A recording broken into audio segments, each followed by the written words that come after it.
All right, let's dive right into a question that comes up all the time. Dinosaurs. Where in the world do they fit into the biblical story? We're going to walk through one specific interpretation from our source material that tries to connect all the dots. So let's get into it.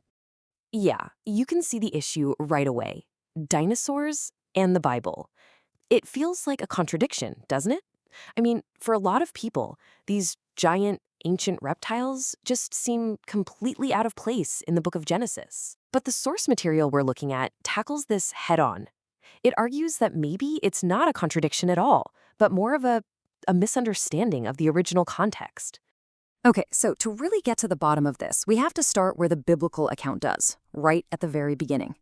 The thinking here is, before you can figure out where the dinosaurs went, you have to understand where they supposedly came from. And that means placing them squarely in the creation week, as part of what's described as a perfect, brand new world.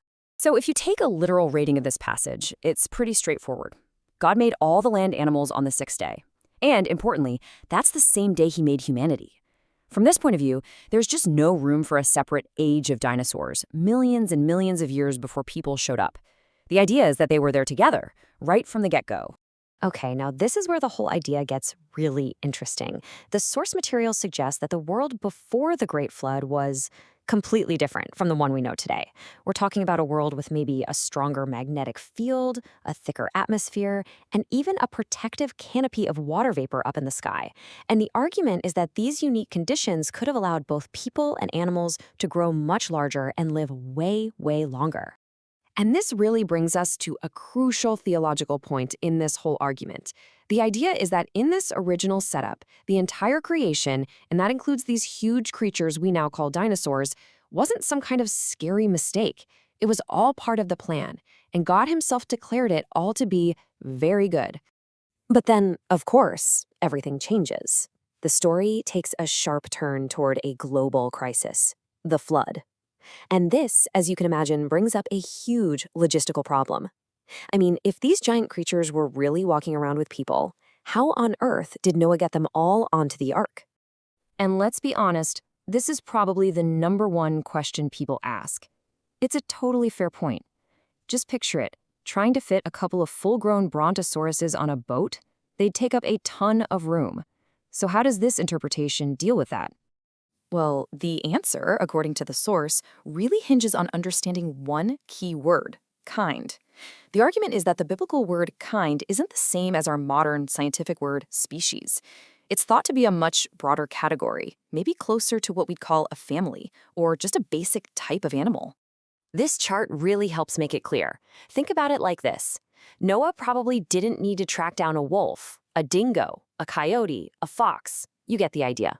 He just needed one pair of the original dog kind.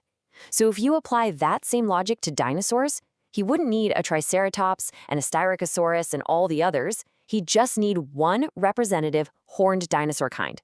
See how that suddenly makes the number of animals needed way, way smaller? Okay, but that still leaves the size problem, right? Even if you have fewer kinds, some of them were enormous. Well, the solution offered up is actually pretty simple and practical. God didn't specify he had to bring fully grown, house-sized adults. The logical thing to do? Bring juveniles. Bring the young ones.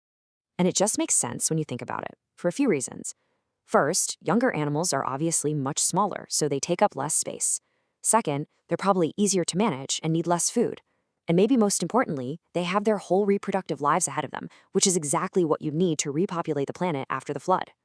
So the flood is over, the ark lands, but the world the animals step out into is completely different. It's a transformed, much harsher world.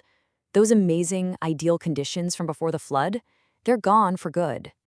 And in this new world, you can imagine that really big creatures, the ones that needed tons of food and very specific environments, would have been under a lot of pressure. The source suggests that a mix of things, a changed climate, competition for food, a disrupted ecosystem, and maybe even humans hunting them, would have made it really tough for many of these large animal kinds, including the dinosaurs, to survive long term. So the big question is, if they did survive the flood and lived alongside people for a while, is there any evidence of that? Well, this is where the source material points to what it calls echoes of these creatures, found in old scriptures and even in our collective cultural memories. And the first thing we have to remember is pretty simple. You're not going to find the word dinosaur in the Bible. That word wasn't even invented until the 1840s. So instead of looking for the word, the idea is to look for descriptions of creatures that sound a lot like what we've pieced together from fossils. And one of the prime examples brought up is from the book of Job, with this creature called Behemoth. There are a lot of descriptions, but the one that really stands out is about its tail. It says, "He moveth his tail like a cedar." You know, a cedar tree. Massive, strong, tree trunk-like. So when you look at the common ideas for what Behemoth was, like a hippo or an elephant, you hit a snag. I mean, yes, they're big, powerful land animals that eat plants. But their tails? They're like little ropes. The description of a tail like a cedar tree, the source argues, just doesn't fit. But it does fit perfectly with something like a giant sauropod dinosaur. And beyond that specific biblical passage, the source points to a few other things. Like, what about all the dragon legends we find in ancient cultures all over the world? They're surprisingly similar. Or what about the massive fossil graveyards we find, which some geologists say look like they were formed by a rapid, catastrophic burial in water? And then there are those really intriguing reports of finding soft tissue in some dinosaur fossils, which definitely complicates the idea that they've been gone for millions and millions of years. All right. Now we're going to wade into some deeper, more speculative waters for a moment. It's an idea that sometimes pops up in these conversations. What if some of these creatures weren't part of the original creation, but were some kind of demonic corruption? Okay, and here it's really important to separate what the Bible actually says from what is interpretation. The source makes this very clear. Yes, Genesis 6 says that all flesh had become corrupt, but it never says this corruption was biological or genetic. So the idea that dinosaurs were some kind of demonic experiment, that stays firmly in the category of speculation. It's not directly supported by the text. So, when you put all of these pieces together, what do you get? Well, you get a perspective that tries to build one single, unified story of creation. A story where everything, including dinosaurs, fits together without any major contradictions. So I guess the biggest takeaway is this. From this particular point of view, dinosaurs aren't some weird problem that you have to explain away. They're actually an expected and integrated part of the whole story. Created with humans, saved on the ark with humans, and then living in that new world for a time, right alongside humans.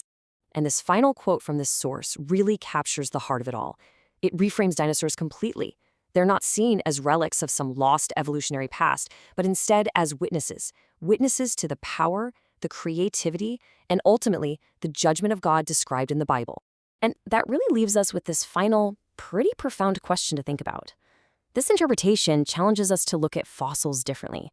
What if they aren't just relics of a lost alien past, but instead are echoes of a world that was judged and then completely remade?